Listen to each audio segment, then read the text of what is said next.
Evet değerli arkadaşlar, şimdi İslam'dan sonra kurulan Kürt devlet ve hanedanlarından bazılarını kısaca size izah edeceğim.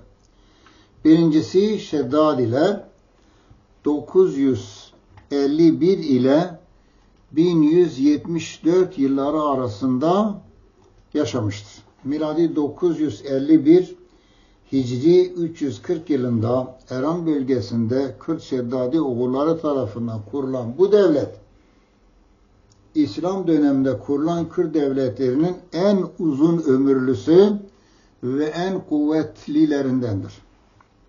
Nahçıvan, Gence, Tiflis, Demirkapı, Karabağ, Ani, Duvin gibi bölgenin büyük kentlerini içine alan bu devletin sınırları bir ara ta Malatya'ya kadar uzanır.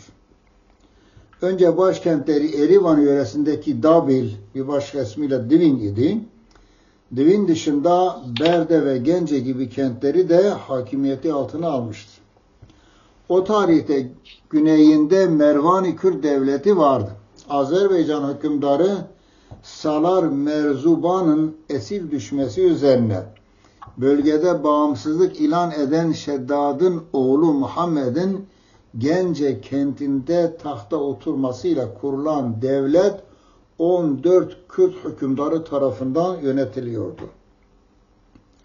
Şeddadiler ordusu 1020'den itibaren Pakraduni hanedanlığına ve Hazarlara karşı seferler düzenlemişti.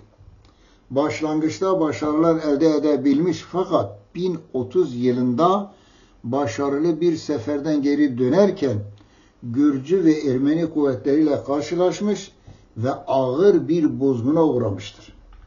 Şeddadiler 1047 ile 1057 yılları arasında Bizans ordusuna karşı savaşmıştır. Bundan sonraki senelerde Şeddadilerin bölgedeki etkisi giderek azalmış, 1067'den itibaren Şeddadiler hanedanı Selçukluların işgaline uğramış ve 1174'e kadar Selçuklu'ya bağımlı bir hanedan olarak devam etmişse de bölgenin bazı yöreleri Gence kenti gibi miladi 1091 tarihine kadar bu sülalenin egemenliği altında kalmıştır.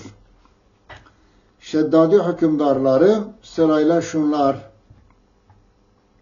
Muhammed bin Şeddad, Leşkeri bin Muhammed, Merzuban bin Muhammed, Fadıl bin Muhammed, Musa bin Fadıl, ikinci Leşkeri bin Musa, Anişirvan bin Leşkeri, Ebul Eşver Şavur, birinci bin Fadıl, Fadıl ikinci bin Şavur, Eşod bin Şavur, üçüncü Fadıl bin Fadıl. Hoşça kalın değerli kardeşlerim.